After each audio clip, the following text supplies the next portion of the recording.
great. Well, welcome to Real Fridays. We should be live here on LinkedIn, YouTube, and Facebook. And I'm Rick Rock. I'm one of the founding members of the Real Fridays 3 trio, and we got Brock Cassidy and as well as Jeremy Potter, who are the 3 legs of the stool that this show rests and sits on. And we have Mike Keller, who's one of our good friends, thought leaders, and colleagues in the mortgage business. So we're happy to have you on the show, Mike. Yeah, thank you. I'm excited to be here as a fan and as a thought provoker. It's good timing coming off the gathering. And a friend, hopefully, still after this huge week. Friend. Yeah. I'm actually in Vermont, and so I'm actually taking the show on the road as we see Jeremy Potter is as well, literally. And Potter, you actually in outside Detroit? Are you in Detroit, or where are you at?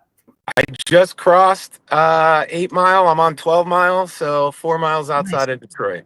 Oh man, oh, fantastic! Live from Royal Oak. That's not as exciting. No, exactly. Royal Oak's not as exciting as Detroit. So what is it? What's so interesting with all the military action that's going on in the Middle East right now with Israel and Iran? It's fascinating that because Fannie Mae a few days ago had indicated their forecast on rates dropping down to on or around or below 6% by the end of the year. And I've always said that rates should be between 6.5% and 7.5%, just from a healthy economic environment, to be able to actually have the Fed create some leverage and some movability. If we're always at 3%, like what can the Fed do in various times of economic crisis? But the one caveat I had always mentioned was if there's some economic event, if there's a war in the Middle East, if there's some pipeline that gets blown up, if there's some issue with Russia or continuation with Ukraine, there's always these curveball economic factors that end up affecting rates. And this could be the moment, to some degree, not to rest on calamity, but at the same time, there are cause and effects in our economy. This could be the moment where rates drop and we get an environment where a lot of the mortgage companies have been waiting for. yeah, I mean, I think that because you can't control it and you don't know when and if it's going to happen, I think the biggest thing that we all wonder is, are homeowners willing and able to do anything in their financial situation at the same time? You assume a rate and term refi you can kind of always afford, but anything beyond that, how much uncertainty is enough to lower rates, but too much to paralyze people from making bigger decisions? And what you're saying is like our industry's kind of at the mercy of uncertainty. More of it, a little bit of it gets us lower rates. Too much of it, maybe people don't want to make bigger decisions. I don't know. Yeah, I mean what's the economic graph? The misery index. When other misery goes up, inflation goes down. It's interest rates go down. So puts the industry in a tough spot to, I think, talk about this without sounding extremely tone deaf about what's going on in the world. But obviously, got to find the opportunities to get people deals and get people what they need in terms of their housing. So, I think these moments like right now where there's a lot going on, but we don't know exactly what it means yet. It hasn't in a lot of ways, reached probably any kind of an end state to full-fledged, calamity or peace, is probably like a good time to act. Right. I mean, that's at least what most salespeople say is like, when this uncertainty is going on is probably a good time to move. But I don't know, Mike, what's your perspective on all this? You've seen a lot of different cycles and angles. Yeah, I'll start by saying thoughts and prayers for those people in Israel. I know the client I'm wearing right now, Sapiens Decisions is a Israeli-based company, and I believe there's over 200,000 United States citizens there right now. I think sometimes we're a very analytical, number-driven industry, and we forget how simple the echo chamber of news becomes. And we always hear it takes about 7 weeks of it being low rates or 10-year going down for that to hit a news cycle, which really lifts volume and production. But I wouldn't underestimate, the anti-Logan Nomashanis of the world that will come out with this war and say, housing's going to drop. This is the housing crash that we've been waiting for. And I think that type of news is unfortunately what consumers who are not educated or coached or just scared offset sometimes the lower rates. Yeah, no, I think that's a sober response, and I think a respectful one for sure. And obviously, at one time, while that's all true, on the other hand, we don't live in a vacuum, right? So there are environmental effects that affect rates and that affect our business. And when you're hedging a pipeline and you're trying to figure out where to sell loans that you've locked at 6.5% or 6.75%, and when the market falls below that, it puts margin calls into question for mortgage companies when rates drop, because nobody wants the paper. If it's automatically going to get a haircut or a discount at that very moment. So those are the forward commitments from a mortgage banking standpoint that mortgage lenders put forward on pipelines that become extremely disruptive. And then any kind of future increase in the load in your pipeline as a result can help offset those losses, those margin calls. Hey, Rick, yeah. Have you heard any of that already this week, or are you suggesting that's more of like something to look out for? Well, that's something that from a capital market standpoint, you definitely look out for, because a nuclear bomb could drop, God forbid, and we don't know what we don't know until we know it. And the job of a good capital markets person is going to forecast, what happens. It might be 9 a.m, 9:30 in the morning in California, but you're really hedging what you're locking this morning to what rates could be this afternoon. And when you have I just wasn't sure if we saw any of that intraday already today. That's all. I wasn't sure if that's what you were hearing or not. Okay. No, man, that's actually a really, really good point. And maybe I'll look that up right now. I'll look that up right now. But that's actually a really good, insightful point. How does at Housing Wire, obviously a lot of big talk about what a great position servicers are in servicing. On the flip side, Rick, a huge drop in 10-year interest rates out of nowhere, drastic. What would that do to our industry and the people with large servicing books? Would that change overnight the bullishness of some of these big companies? Good, for sure. And a lot of people, are looking at the large servicing portfolios of companies that may not necessarily have very strong retention reputations, and as a result, those who do are just waiting for the rates to drop to go after other people's servicing books. That's a whole different strategy at the top level of the industry. That's why the Mr. Cooper deal, for instance, doesn't really. The Mr. Cooper deal originally went to UWM, and UWM had turned it down, which was kind of an interesting sort of inside baseball kind of fact. And their attitude was like, look, the servicing paper is irrelevant because we're just going to steal all the customers anyways. Because UWM is really smart and they're really, really good at service retention. And so their focus was while during the course of this regulatory review and approval, we're just going to pick apart the servicing portfolio of that book so that by the time it actually falls in Rocket's hands, there's like not much left to it, So yeah, it's a competitive. The servicing space is real quick on that point, Rick. Before you keep going, I feel real quick on that point before you keep going. I think I just think it's worth saying how crazy it is that they publicized that strategy. They're also trying to throw up regulatory flags to block it allegedly, and it's obviously like a two-pronged at least plan to make that acquisition not happen or less valuable. I just think it's crazy that they've been so public about it's got to be illegal in a number of ways. And honestly, I'm probably speaking out of school a little bit because I don't even know if that's public that it went to UWM. Now, while I did hear that from UWM, but I also heard that through other third parties, just from the standpoint of the rumor mill, in the business. So I'm not entirely. Yeah, it was. I think it was said any number of times in the industry in the past week or two. Yeah. I heard the same thing. I think what Brock's saying is you can't say on one hand that the deal's too big and risks everything for being like too concentrated, and then on the other hand say that you're going to win by liquidating the portfolio yourself. It's either sort of one or the other, but I guess it's not when you can have your cake and eat it too. Yeah, but that's it. I guess we can play the regulatory and the business side. Yeah.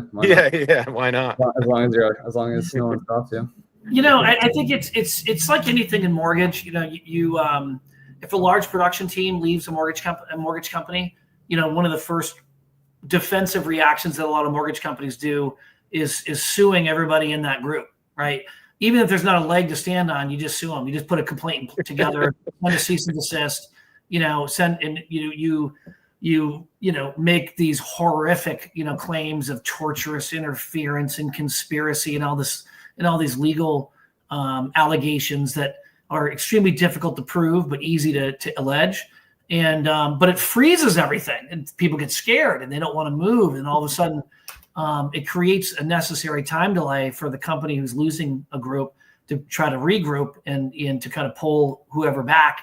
So I think both can be, to your point, Brock. I mean, I think I see the contradiction, and at the same time, both still can be true. You know, both still can be true. So it's pretty fascinating. But yeah. So to Michael's. Go ahead.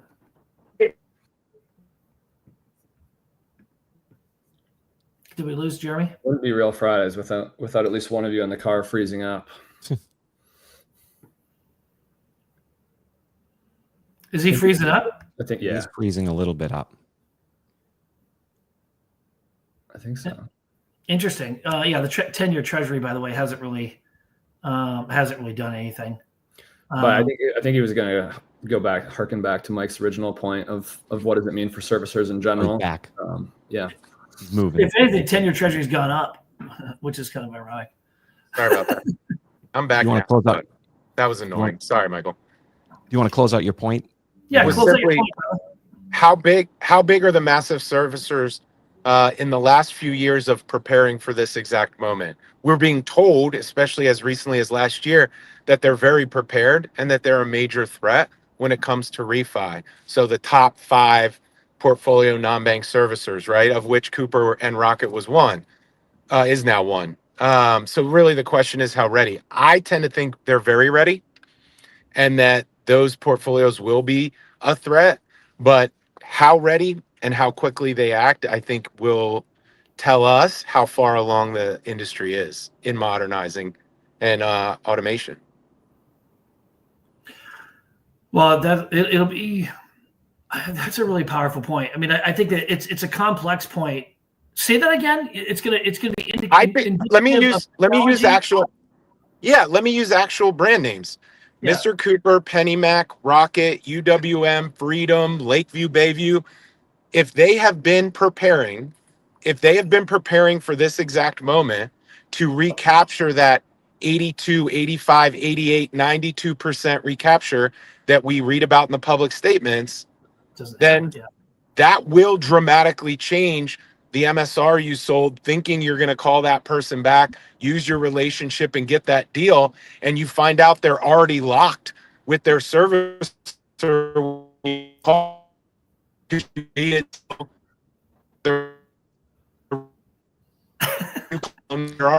mean, that's the ball.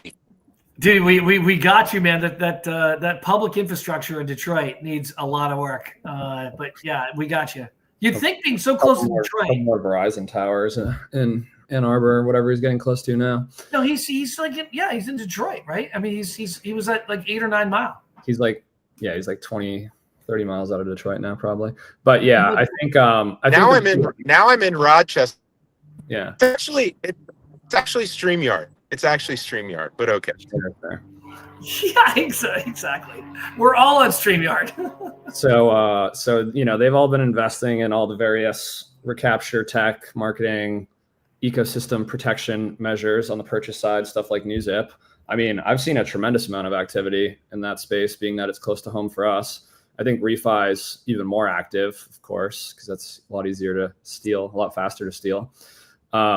So I don't know. I mean, I've seen like these platforms like Ardley and Haven and several others, HomeBot, like continue to gain a lot of traction, a lot of attention from the folks that Jeremy just named and a few more. But I don't know, Mike, you're sitting in the middle of a lot of different tech conversations. Are any number of those conversations with the servicing ecosystem or mostly pure origination lenders? Yeah, I would say the big takeaway for me is I think the servicers are already here as far as knowing exactly how to recapture that. I will say they are beginning to use a decisioning software like Sapiens. I know one of the big ones actually uses a competitor, but it's the ability to run that entire decision layer, all of your decisions, not just siloed in one place, like your servicing portfolio or your CRM, when you're able to actually make that decision in real time. And that's where they've invested their money. And I'm not pushing here. I'm telling you that 2 of the 3 I know of, and I am trying to find out if UWM and Rocket use someone in that category, but I think that's where they're able to be faster. I did say, I believe Rocket talks about building their decisioning engine themselves, right? Anybody that talks about decisioning engine, it's a or recommendation engines, those are all built on a decision layer versus hard coded in a CRM or hard coded in a servicing. I posted last night. Wasn't sure if but I said, I don't know if you guys remember Con Air, but where Garland Green, is Nicolas Cage and they're flying and they're all singing American Pie. And he's like, define irony. He's like a bunch of guys on a plane celebrating, singing to a group that, when the plane went down. And I wrote about Varun, and I guess I shouldn't even tell you the answer, but I said, define irony. A CEO of a company that says he wants openness because this entire industry is adversarial and everybody fights everybody. And he's walking around with 2 armed guards at the probably safest place in America the whole time, right? And I just found that very ironic. And I also think nothing promotes adversary more than what we're talking about here, which is the ability to buy somebody's loan and then instantly take it away from that loan officer. And he talked about openness too, but I don't think he was referring to, I don't believe unless you broker a deal with them, they are going to give that deal back to you. If you're an IMB and you sell and it ends up in their ecosystem, I don't think there's any openness of using our platform. We're going to help you out. I think that is as good as gone, but you guys may be right. It might be priced in at the window, but I think I didn't come out of there saying it's going to be any less adversarial. If anything, it's going to be more retail versus servicing. Yeah, I think that's a great point, because I think that, Rick's comment about how retail shops just sue each other for the sake of it goes to some of what you're saying about like how open and how collaborative is it if we're all suing each other. I interpreted Varun's comments to actually be about the platform itself, that the homeowner on that platform, that any way you want to access the decision layer or the customer experience layer is going to be open to the consumer. I didn't interpret it to mean we're going to play nice with you guys in the room. He was saying we're going to open this technology up to all channels all the time. But yeah, in order to hold the MSR for pretty much everybody but the broker, it becomes theirs. I would agree. Yeah, and I naturally forget sometimes that he is a product person, so he's not really speaking in the weeds. And he did say one of the best points there, and that was the keynote. For anybody that wasn't at the gathering, there was 400 people standing, let alone in the seats. That's pretty rare when you probably get the entire conference in a room. Yeah. And he did talk a lot about how a consumer has to pick out their own title company, or in an ideal world, this is where you'd like it to be, but they pick out their own title company, they pick out their own mortgage company, they pick out their own real estate company, then they have to order insurance. And his point was, it's never typically with the same company, and the consumer's always the one that has to do it. Meanwhile, you go back to Jeremy's point, everyone in there makes a commission while the consumer's doing more and more work with more and more point of sales, and he is going to solve it all with a super app. the question though, Mike, is what is, and this is might be a legal question too, or a presumptive legal question or assertion, would be to say, like, is it really in the consumer's best interest to choose a title company?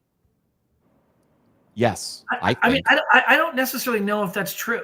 Like in a tech-enabled environment where maybe fees are transparent, or at least properly disclosed, or just embedded. I mean, I'm if I'm working with a lender and I have just an integrated one-stop shop fee for the entire mortgage experience, I don't know. I mean, is it? I mean, clearly it's not. It's more expensive for the consumer to have choice, to have every choice along the way. Should we have them choose credit vendors? We don't have them choose credit vendors. Right. Like bundling is a market option. So if you can bundle and you can get the price down by bundling, then I think that should be alongside. I think Michael's point is like, all right, if you can do it and compete in the market, put it out there and do it. But if somebody's can shop and get a better price, they should do it. And I don't think any of us give them the tools to do it, because all of our tools are built for referral sources or salespeople. None of our tools are built for that experience. Yeah, so, exactly. Well, that's what drives the cross up is my contention, is by having the consumer choose, it becomes the stop and go process of selecting and handpicking. And then buried in that, there's an inherent layer of cost associated to that selection and also that referral. But we would all four agree that competition drives down the cost as a principle. So then the question is, how do you implement that in a way that benefits cost? I would love to see that option. I'd love to see the bundled option. I'd love to see competition. Yeah, let people put the bundle option out there. That's like the most Republican thing I've heard you say. Yeah, I know. I'm kind of blown away. But yeah, I mean, let people sell the bundles. That's like what every industry has gone to drive down costs, but you still have to sell against everyone else. Yeah. So let's go to some of your comments here, Michael, about the conference. I love the outline that you had. I love the notes. You took copious notes and really drew away, I think, the most salient points from a lot of the segments. I was front row. Really? So what do you think is the most, you took a ton down. What do you think stands out? I mean, I'll say some stands out, but what really stands out amidst the items that stood out? I'll just say the top line stuff, and then you guys can comment. So they had the president and CEO of Anywhere Franchise Brands, Liz Geringer. Yeah. Huge company. My biggest takeaway from what she said was they have gone from a huge shift. First of all, they're franchise. So that side of the world's very like building franchises. But they've gone from a shift from where to when. They were very much after the real estate agent had first contact. You bring them into the office to sit down with the marketing manager who's going to go over the marketing plan. And that is how you win. And now it is a when model. It doesn't matter. They will meet the customer anywhere, but they will provide marketing managers from a corporate standpoint. So within 30 seconds, if you need one, to pop on a Zoom, or you can use your own in-house, but they are ensuring instant access to marketing support and instant access to a new technology that will eventually come to mortgage, but I don't think it's too expensive right now, which is managing your knowledge base. It sounds like they have a really good knowledge-based management system where they're able to pull up and have answers immediately for their people in the franchise to then relay the message. So where to when would be my takeaway from Anywhere. Okay. Because I think there's a lot of that in mortgage too, right? How do we meet people where they are? Yeah. Getting the right information to the right person at the right time is both a team member infrastructure problem and a consumer problem. So I would agree with that. I mean, that to me is like, she mentioned that because really what she's saying is just knowledge management service that tells everybody the answer when they need it. Yeah.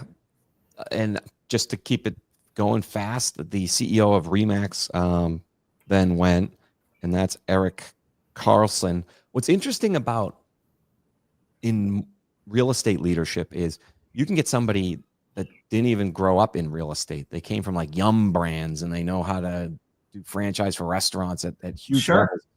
And so that was my takeaway. So you get in somebody like this who has a strong leadership background, and he must read Good to Great, because he talked about the people on the bus, and his first 3 hires were huge hires of leadership segments like within the circle to make a full circle of this person's view.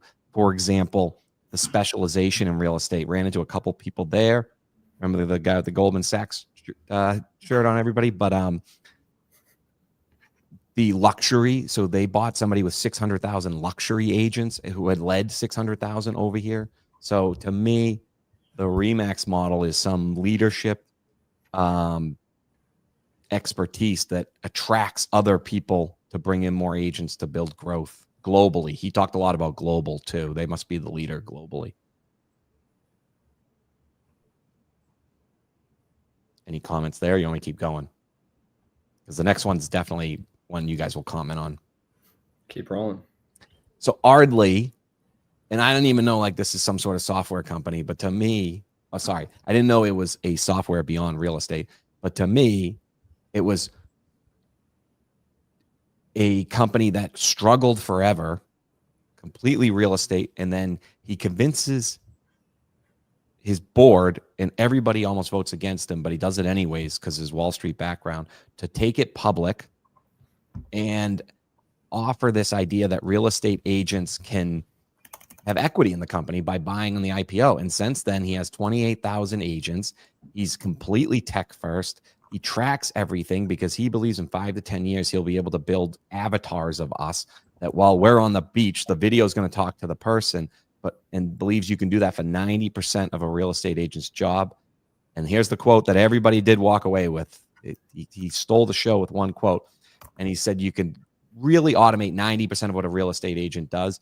You can only not automate 10%, but that 10% is 100%. And so real estate agents will be needed. He actually gave a good analogy, Dr. Rick Rock. What do you think of this one? I thought it was great. Even if you got to an AI world where you went up to a robot that diagnosed you and said you need surgery on your left shoulder, and said go down to the other room for a 4-hour under the knife surgery by another robot, don't you think we'll always live in a world where you're going to check with some human first before you just go down there and go under? Or do you think people would actually do the full scale 6-hour, let him get in there? Yeah, well, look, I don't think there's a good analogy. Look, there's going to be functions that are going to be autonomized using AI, but the reality is it's not a matter of vacating the human involvement. It's just going to reduce it, right? You look at manufacturing plants, automation is nothing new. Robotics are nothing new. It's just reduced the number of people that's on the line from 100 people on the line to 60 people on the line to 40 people on the line to 20 managers that are just floating between workstations to ensure that that everything's running smoothly and according to specifications and so on. And the other thing that's changed in manufacturing, especially, is then you need people to work on the robots when they break down. So it might be some time before robots are agile enough to squeeze into tight spaces and to be able to sort of malleably work underneath pieces of equipment. Like you have to in the semiconductor industry or in automotive or whatever the case may be. So to me, it's not a matter of completely removing human involvement. It's going to be a function of it's going to change the human involvement. It's going to change what the humans do in relation to what's the work being done, as opposed to actually doing the work. It's going to be supporting the work and ensuring that the work gets done. But you don't need the number of people. It's going to be it's going to be economy of scale reduction, kind of like economy of scale in reverse. So it's going to be sort of a bottom funnel as far as the number of people. But, I'm not saying the guy's wrong. I mean, I think the guy's making an obviously accurate point. But AI is going to diminish a lot of jobs. I continue to say that people say, I heard it again yesterday where people say, well, I think it's AI is not going to take jobs. It's just going to be people who use AI is going to take the jobs and people who don't. Well, the reality is AI is going to take a lot of jobs. I think this, there's no question about it. It's going to take a lot of jobs. I'm doing creative design projects using AI that I otherwise would have hired a creative designer to do. I don't need to spend that money. It's eliminated jobs. It eliminates jobs every day. So I think it's foolish for us to continue with that narrative, because I think people are fooling themselves. Yeah, a lot of my friends are in the startup tech space outside of fintech, outside of prop tech, and a lot of the conversations are forced adoption of AI for engineers and coders, and then for non-technical people, forced adoption of AI to make clickable prototypes to give to the engineers to finish off, right? So that an engineer now is receiving, at the most advanced, fastest moving companies, engineers are starting with a fully clickable design that is coded. They're checking the code using a different AI, or maybe the same AI, Copilot. And so, there's still an engineer, and there will probably always be some version of an engineer, but that probably used to be 10 engineers 6 months ago. At some of these companies, it's actually, maybe not 10, but it's probably actually, like, most of them are not hiring new engineers from what I've heard. They're keeping the ones they've got and tripling the size of their development process. So, when I hear that from much harder technical problems than the ones we deal with, that's pretty humbling, I think. So I think in the real estate example, I can also give a little bit of color with where NewZip sits. Most real estate agents historically have been marketing to and working on leads that have a 1% or 2% chance of closing for years and years and years, right? What our model is to deliver them referrals that close at 40%, I think 38% globally across all our different partners. And so that is, maybe it's part of that's due to the AI scalability that NewZip has. Part of that's due to our partnership structure. It's not exclusively AI driving that, but I think it's an example of, okay, agents can do 10x less work, 20x less work to get the same amount of closings if they're in the right ecosystems. The same amount of, these 40% chance of closing leads versus 1% chance of closing leads. And so that gives us a lot of leverage. We love working with real estate agents for the last several miles of the transaction, but between us and a lot of automation, a lot of AI, our call center, like, they are getting it much later. So I don't know if it's not exactly to the Ardley point, but it's to example of kind of like agent efficiency. It's a much more realistic point, Brock, very with actual meaning. I think another takeaway would be that there's a lot of mirages out there. Like, if you have a 5 or 10 year strategy, it should come with a disclaimer up on stage. Like, this requires us not to run out of money. And so it's easy for a publicly traded company to say it, or it's fun for a company that has never been profitable in 18 quarters since they started to pontificate of 5 to 10 years. But there are people that need to figure out in today's market. And the gentleman from Ardley made an interesting comment where he talked about how important margins are. And then he made like a reference, like, lenders are making a ton of margin and the real estate broker owners are making very little, which was actually relevant in real estate, because they all are trying to become the next big Compass, all the big ones. If you read the media, you think they're crushing it because they're gaining agents. But I believe, from what I've heard, it's never been a lower cost to acquire a bunch of big names in real estate than right now. So his talk was the margins are too high on his side. On the real estate side? Yes. Yeah. Okay. I thought you said just the opposite. I was like, are you nuts? Because no mortgage company makes $17,000, like 5% or 6%. No, that's what he said. Yeah, it's crazy. Agents tried to are make it way sound like the overpaid. lenders are making tons of money. Agents are way overpaid. There's no question about it. As far as the actual the economics are way out of balance. The people, it's almost like the people who lend the money or look at title insurance. I mean, these guys are insuring the property of any future damages or claims in the future on the property that home sits, and they make a few $100 on a transaction. Talking about We're talking about the insurance, risk. And then you get, a loan officer or a real estate agent who really makes the most of the money. Probably make 25 grand between the two, between what the LO makes, the other 100. So between, if a loan officer makes 100 basis points on a $400,000 deal, it's $4 grand. And then you have the agent who makes 20 grand, $5 grand at 400,000. I mean, it is so crazy, the imbalance. But, I think that's why the real estate lobby has a tremendous amount of power in DC. That's one of the oldest lobbying. I think it's the oldest lobbying organization in the United States. You might know this better than I do, Michael, but I think they started in the mid 1800s. So they're entrenched, and there's probably a lot of sitting congressmen and women who actually have their real estate license, that are active or inactive at some point in time in their career. So that'd be an interesting thing to kind of look at as well. So it's a fascinating point. What else do you think as far as the what do you think? Your list is pretty. I'll give you 3 more segues. You can choose which pathway to go. I'll give you 3 segues. You can choose which pathway. Yeah. Candace McNaught from Planet Home said to answer both of your questions, they're actually going to require their employees to get certified in AI so that their employees actually know the difference, so they know when they're being replaced and when they actually realize that it's something that's not going to replace them, like generative versus it's escaping me.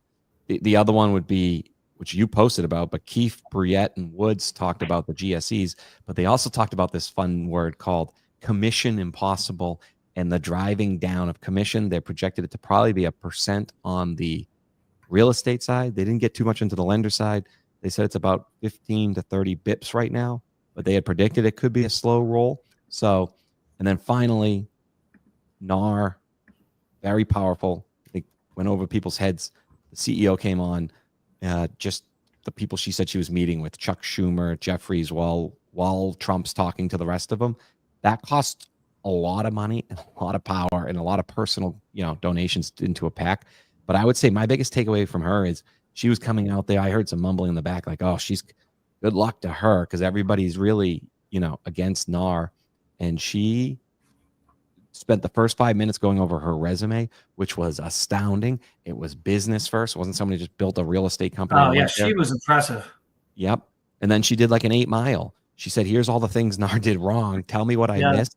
And then we're going to go attack them. And then in a year, basically, I'm not going to attack them. I'm going to take responsibility, communicate with you, and just face the fire till October, get this lawsuit out of my way. And then we'll try and find a path forward. So you would have wondered the whole time, did she come from anywhere? No, she came from a background on Wall Street, on education, on everything, on business. No, she was. I wanted to ask her, like, does she have a family life? Like she was so impressive in so many lanes. I'm like, how can you run an 800 meter in all 5 of the lanes around the track? I mean, it was incredible. What do you think the conference could have done better? Because I think she was probably my favorite session. The rocket session obviously was excellent. And I thought Brian Covey did a good job on sales and recruiting. I thought, here there's an air base real close here. There's a military reserve base. Earlier, they fly F-16s around. They do these training missions because they serve and support the efforts in Ukraine. And it's amazing. Sometimes it's so deafening it shakes the windows. But I'm trying to think of the other ones that were just absolutely stellar. There was a couple other good ones that I thought they did. Shout out to Housing Wire. My takeaway is it was a class above others. It was like if you have season tickets and you're looking at which ones you're going to give away and which ones you're going to keep, we're going to go to the Lakers game, and the people at the Celtics Lakers game are just a step above everything. Everywhere you go, it's just higher quality. That's what it felt like. That's what they've branded, and they've finally executed. One would wonder with all the events, are they watering it down? They already have 100 people for the next one. They deliver, and their vendors thank them by re-upping and allowing them to deliver. It's worth paying the $750. I'm going to pay it because I know I'm going to attend. So why would I pay $2,000 a year from now? Knowing when I'm going to attend, and I can pay $750 and save the money now. So it's a no-brainer. and a shout out for Housing Wire to be smart enough to sell it off the high of coming off the conference. What do you think they could do better though? The order. I thought that's what you were hinting at. The order everything went. How would you rearrange it?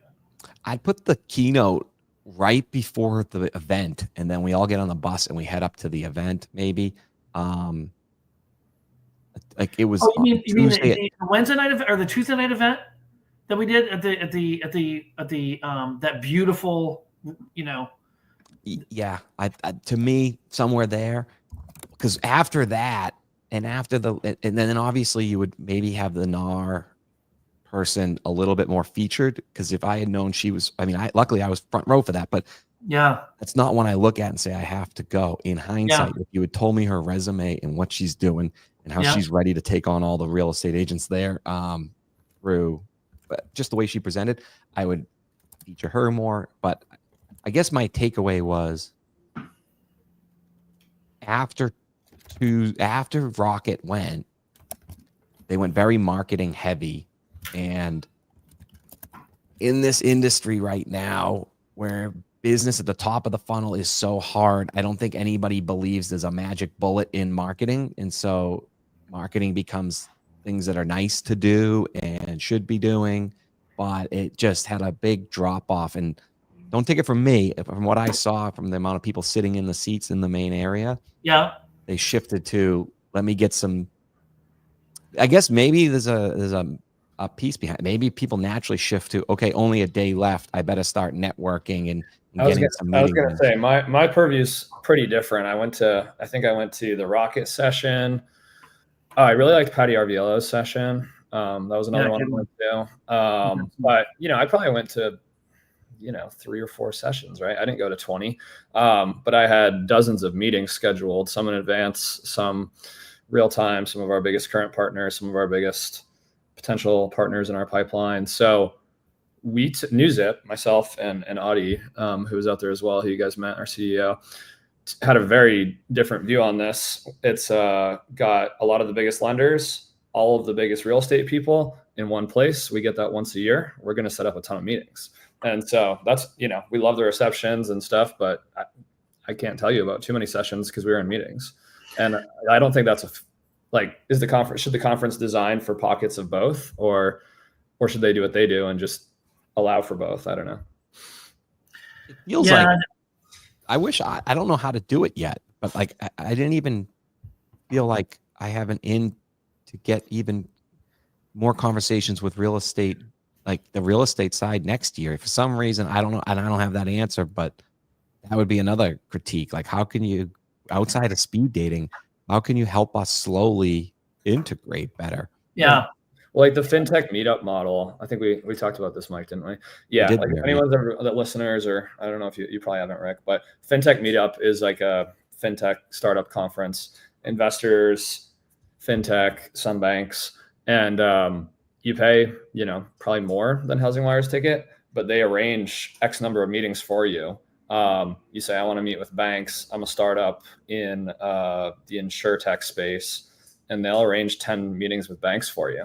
And more or less, I'm glossing over some of the details, but like they have pockets of time that are for meetings. They have pockets of time that are for sessions. They have pockets of time that are for receptions. So, it never bothers me any, because, I get to choose my own adventure on how to use a conference, but I do think there's something to be said for a conference that like puts it all on rails for you. This is your time for your meetings. This is your time for your, so maybe they could do that, but I don't mind the flexibility. I go to a few sessions. Just to be able to, so that way you don't book meetings in a slot that I accidentally, or just like maybe lack of awareness up front. Like I booked a ton of meetings over sessions that would have been great to go to. Yeah. The Wall Street view I thought was really, really powerful. In some of their assumptions, I expressed this to Clayton. I would have hoped that they could have taken some questions and maybe the last 10 minutes of some of these sessions, the longer ones, because I would have loved to, the Wall Street guys had just made the casual assumption that we'll be doing 3 trillion over the next 2 years. And I'm like, 3 trillion takes 2 years. I mean, that's literally doubling. That's like 8 million units. We'll do 4 this year, 4.5. So it's like, they just sort of threw it out there like it was this presumptive conclusion.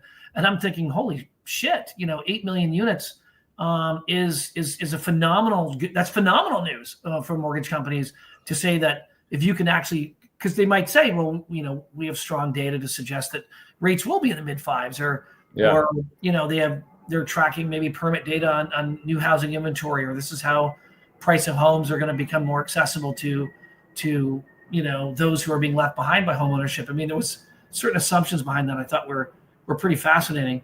And the last piece I would say is I'm kind of going through the Housing Wire sort of. I do kind of agree with you, Mike, about it's hard because that social event on Tuesday night is kind of like the grand finale sort of social before people start leaving, and the last day always tends to be hit or miss. But so I don't know if you want to totally. It's almost like starting with the grand finale. So I don't know. I kind of agree with what you're saying, and I think there'd be risks to not doing it in the way that they're doing it. Yeah, you're right, but I think that was it. Like the woman from NAR, the investment firm, and the rocket piece all went back to back to back to back. Amazing! What an amazing back to back to back. Unbelievable. I mean, my butt was hurt. I was literally sitting in the chair for 3 hours. Yeah, it was like basically the start, right? Like Monday. Yeah. Yeah, that way. I mean, I know a ton of, put it this way, all the people that spoke there left right after, right? So that's, I thought that was kind of unfortunate that a lot of the speakers came in Monday morning and left Monday at noon, but we got to have the amazing sessions. So, the Commission Impossible comment that you made in your notes, Michael, is interesting. You said the current comp structures 10 to 15 bips are being squeezed if margins compress from 2.5% to 1.5%. Which would be 100 basis point adjustment, the system will face significant stress. Let me tell you, if we get squeezed 100 basis points, it's significant stress isn't the word. I think, but I would say, but I agree with you. I think that's a polite way of saying it. Any disruption here could comprise originator liquidity and stability. The industry relies on $450 billion in credit line infrastructure. Any disruption? That was the GSE. So yeah, he was saying that piece would have to carry over. Jennifer McGinnis brought up an interesting point. Everybody was talking about the Fannie and Freddie going.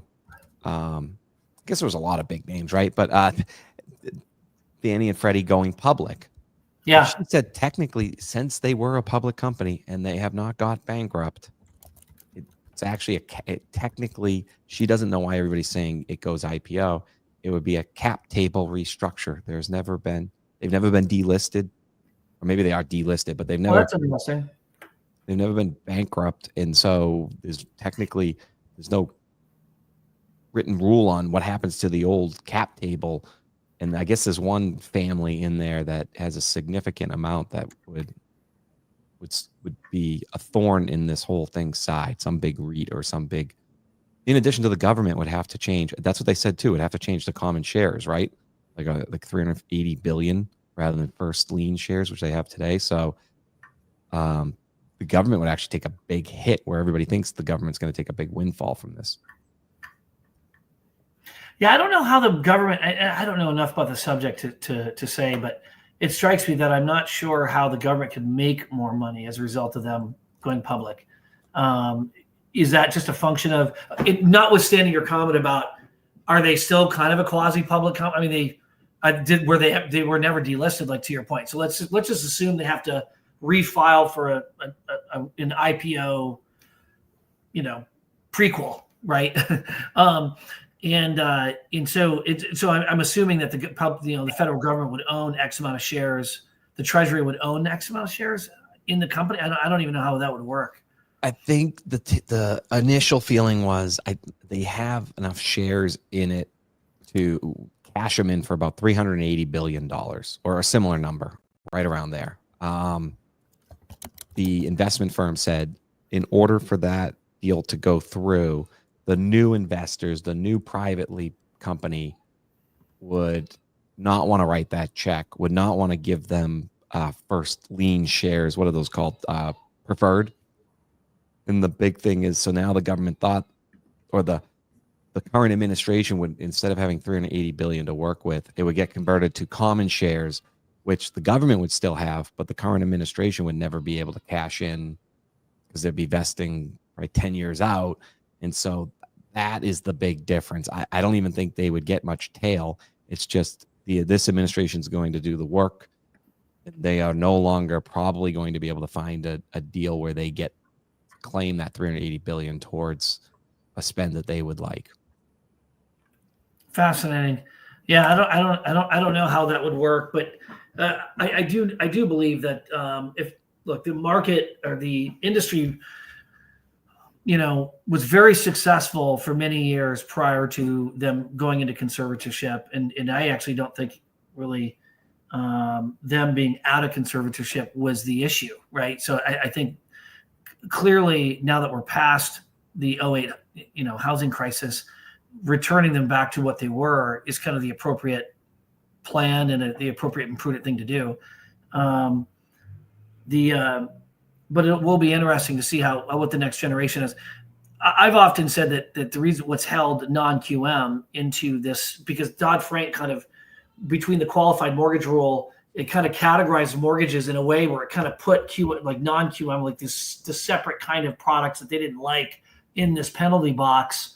And it's always been in this 6 to 8 to 10% penalty box within the marketplace. And I feel like that's a massive opportunity in the marketplace to put them back in the game. And because I think there's a lot of self-employed borrowers and there's a lot of borrowers that don't fit traditional boxes.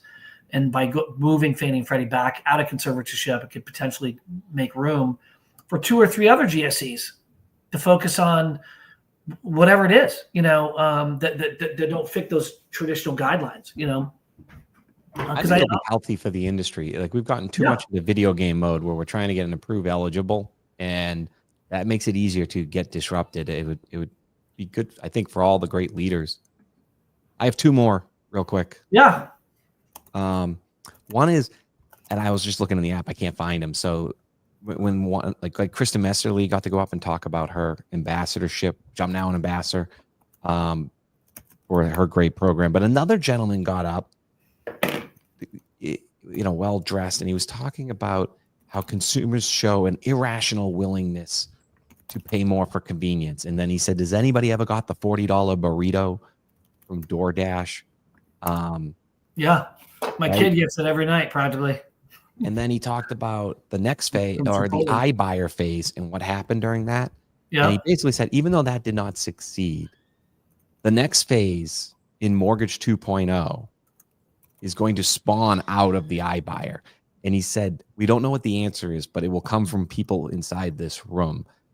His theme is, we haven't stopped yet on the irrational willingness to pay more for convenience. Yeah. And that does not exist today, but it will be built by the people in that room. Yeah, that's a great take. Yeah, those options will continue to proliferate. I think all the prop tech companies I worked at or consulted with or partnered with a bunch of them a few years back, between Rocket and when I was at EasyKnock, like, there was massive proliferation of companies like that. The high rate environment and crushed VC market has slowed it down, but that'll come back with forms that work eventually, probably soon. It's super interesting. And then I ironically had dinner the next night with Redwood Trust. Yeah. And the gentleman owns a couple, or some family owns a couple restaurants, and he was talking about during COVID how he had done it too, but they started to realize the Uber Eats takes 40% of the transaction. DoorDash takes 40% of the transaction. So the restaurants actually margin goes down so much, they're barely making any money. The person on the other end's barely tipping the delivery person because they feel like, why am I paying $40 for Chipotle burrito, right? And then there's that company in the middle that's making all that money. And I think, unfortunately, that's probably how it's going to shape out here. Whether that middle is the loan officer or real estate agent, $25,000 commission we were talking about, or it becomes a technology, you're going to see margin on one side and people obviously paying more for their home for convenience on the other. Just the analogy almost incentivizes, put the carrot there, and goes back to what those Wall Street people were talking to us about. Rick and Brock, was this Rocket Redfin Mr. Cooper deal is really the first $100 million, $100 billion, or got to be $100 billion market cap deal. And they expect more given the TAM of this industry, but they have not seen another one yet. But they expect more of these big IPO merger. Yeah. Amazon buy. I mean, read through the tea leaves. They would say like Amazon buys Zillow. There has to be some way that more of these companies come into this large TAM in the next 5 to 10 years. That's fascinating. Well, let me know which ones those are so we can put some money behind it. That one, all I was excited about was he said somebody was in the room, and I was in the room. So that, like, a 1 in 900 shot. The final thing was, because we get some grief if we didn't mention our friend Dave Savage, but Dave always brings it and bringing it back down because he interviews more loan officers than anybody. But I was excited to hear Bruce from JD Power, and he was, of all the speakers, he was dropping stats after stats after stats after stats, which I love. And my favorite part that I think the audience misses, first I'll lead with my commercial so people don't feel like, takes away from the point about Bruce. Bruce said the number one piece that consumers want in a mortgage is an app that they do download. So the fact that the entire industry tells me that nobody would download an app for a 30-day process, nobody would download an app for a 7-day process. Well, from other stats, it says 65% of people cry when they buy their first home. So if they're going to download an app for a burrito, they're probably going to download an app for something they're going to cry about. But Bruce said that. But my takeaway from Bruce was he's the only one with enough cash behind it, meaning JD Power, to actually and the system in place. All of his stats are from interviewing tens of thousands, in some cases 200,000 consumers. This is not sort of Googled data, or sometimes however we get data from hearing about it on an Excel sheet, BI tool from one IMB that all of a sudden becomes the stat of the industry. This is somebody that has interviewed more consumers than anybody, and he came with a lot of facts. So that one stood out to me, even if he didn't mention the app. I think the fact that he mentions the app isn't going to make anybody else get an app. I've been trying for 13 years and that doesn't work. But well, no, I think I would give yourself a lot more credit in that. I think you're right to beat that drum, and I think you were obviously an innovator in bringing apps to lenders early on when that really wasn't available to lenders. So I mean, I think credit is due there for sure. But yeah, look, Savage is awesome, right? He's done a good job in highlighting. He's been beating the same drum. It's amazing the companies, the measurement from the credit pull to application, credit pull to disclosure of a loan, credit pull to close loan. He was asking me that question in our morning hike around what the cost is on a tri-merge, and what that is in relation to the basis points on a loan, and it ranges between 7 and probably 7 to 9 basis points, which is a lot of money. That's $200, $250, $280 in an environment where lenders are only making 30 basis points or 25 basis points, profit on a loan. That's half your profits, right? So he's right to dig into this because it's not in the consumer interest to be evaluated on the data that is their own. It's their credit information. It's their report. So it's ripe for reform. There's no question about it. I think it almost hurts more people than it protects the lenders, to be honest. But let's call it a wrap. It's 1:30 here at Real Fridays on January 13th. We love it, Michael. We love having you on. I think you've stepped up your game, man. Your podcast is on Wednesdays at 3:00, or what is it? Thursdays at 2 p.m. Yeah. But it's always about the replay. Wednesdays. You were on Wednesdays and you moved it to Thursdays, didn't you? Maybe. I've been doing it for a while now. I think outside of you guys, the second longest running. So very small. Right? Like a year and a half at least. Are we even on this? Are we up for contention with Michael on like the longest running? This is crazy. Yeah, that's I think it's I think fun. I think Michael wins that actually. Yeah, No, I think he does too. Yeah, for Yeah. sure. Michael, your production and everything you do, your insights, the guests that you have are outstanding. So I mean, I think absolutely. you've definitely raised the bar when it comes to these podcasts. So I appreciate it. I appreciate being on here, and now I will return the favor. Let me go through my piece and find out when we can get you guys with the next opening, when we can get you guys on there. I We'll didn't do the even Joe ask you that. Rogan. That's we'd what be Rogan glad to does. accept. They all go on each other's podcasts to raise each other's viewership. Hey, well, hopefully we'll get a Keller bump from this. I hope So- I get a bump from this. Thank you guys. Appreciate it. All right. Good Take seeing care, you. guys. Enjoy your weekend. Happy Father's Day to you, Michael, and Brock. I'm sure you got some swimming out there. So who knows? Happy Father's Day to you as well. Happy Father's Day, Rick. But happy Father's Day to you guys. Bye. See ya.